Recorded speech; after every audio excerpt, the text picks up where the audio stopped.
Did you know that the first refrigerators in the 1940s were literally just a box full of ice to keep all of your food cold? And meals moved around houses in tiny elevators? In this video, we're going to explore 13 unique features of 1940s American homes that have disappeared over the years. Join us as we step back in time to rediscover these charming yet forgotten aspects of everyday life. Hello. Oh, hi, Joe. Yeah, I'm glad you called. I've been trying to get in touch with you. Telephone nooks. Back in the day, houses had special little spots just for the landline phone. These telephone nooks were often built into a wall or hallway and usually came with a small seat for comfort while chatting. They also had a flat surface for jotting down phone numbers or notes. These nooks were a key feature when landlines were the main way to stay in touch. Nowadays, with cell phones being so common, you hardly see these in modern homes. Ice boxes. Before we had modern refrigerators, ice boxes were used to keep food cold. These early 20th century coolers, also known as cold closets, worked by placing a large ice block in an upper compartment. The cold air from the ice would flow down, keeping the food below fresh. Ice boxes were made with walls lined in tin or zinc and insulated with material like cork, sawdust, or straw. They needed regular ice deliveries, often from the local iceman. This invention made it possible to preserve food longer without needing to smoke or dry it. Transom windows. Transom windows, the small windows located above doors, are a charming feature from older buildings. Before air conditioning and central heating, these windows were popular because they let in extra light and provided ventilation. They were opened using a tool called a transom operator. Beyond their practical use, transom windows added a unique architectural element to homes and buildings. Murphy beds. In 1940s America, Murphy beds, also known as wall beds, were a popular solution for small homes and apartments. These innovative beds folded up into a wall or a cabinet, saving a significant amount of space when not in use. When folded up, they seamlessly blended into the wall or looked like a cabinet, allowing for more room for other activities. This was particularly useful in compact living spaces where every bit of space was valuable. People in cities or small apartments found Murphy beds extremely practical for maximizing their living space. Parlor. During the 18th and 19th century, the parlor was a key indicator of social status. This elegant room was where families entertained guests, showcasing their finest furniture and artwork. It was the pride of the house, hosting important events like weddings, births, and funerals. Parlors were often kept locked to preserve their pristine condition, featuring plush chairs, cozy sofas, and sometimes a piano. As times changed and modern entertainment like TVs have become more common, the parlor gradually evolved into what we know now as the living room. Servants' quarters.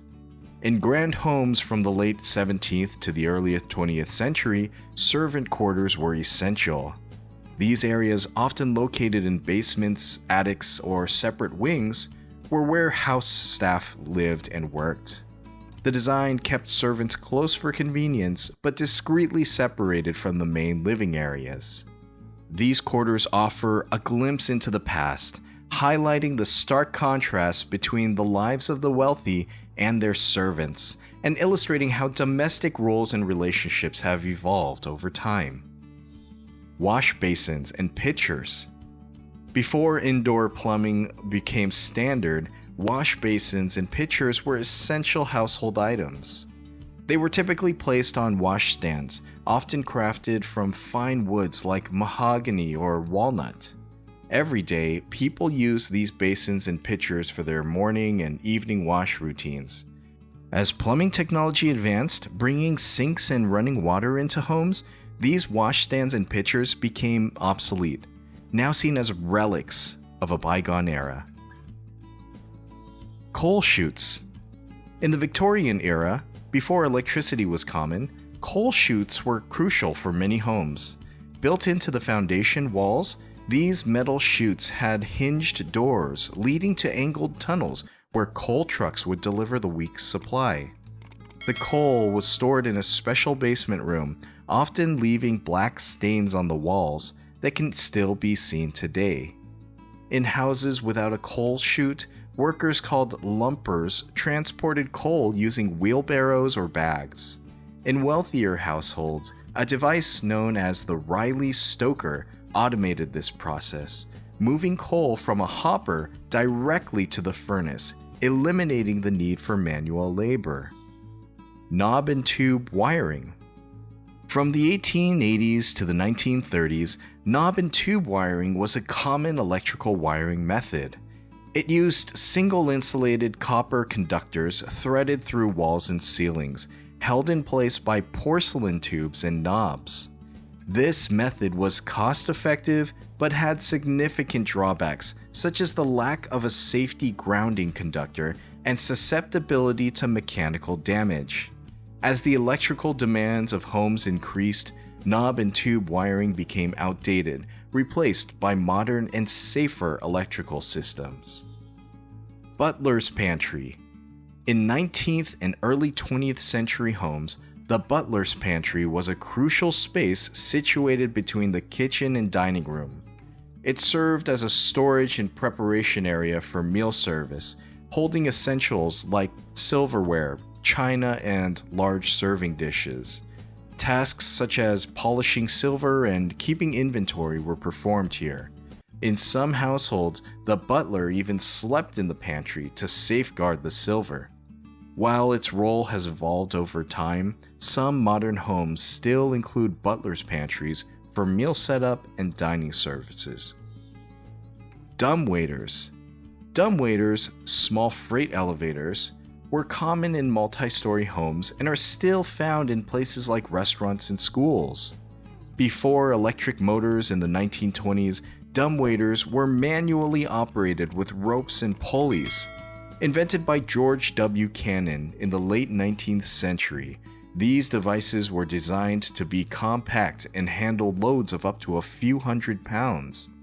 They were invaluable for transporting items like laundry, food, and other essentials between floors in large homes and buildings, making the movement of goods easier in multi-level structures. Picture rails. In old houses, picture rails were a clever and stylish way to hang artwork. These molding strips ran along walls close to the ceiling, allowing people to hang pictures using hooks and wires without damaging their plaster walls. Picture rails added an aesthetic element to rooms, blending practicality with elegance. Popular in homes from the 19th and early 20th centuries, they are a testament to the thoughtful and decorative home decor of that era. Well, we've taken a fascinating trip down memory lane, exploring old, forgotten features of homes from the past. It's amazing to see how these old-school innovations made life easier and more efficient. If you enjoyed this nostalgic journey, don't forget to like, subscribe, and comment below. Share with us your favorite home feature from the past, and stay tuned for more nostalgic insights. Thanks for watching.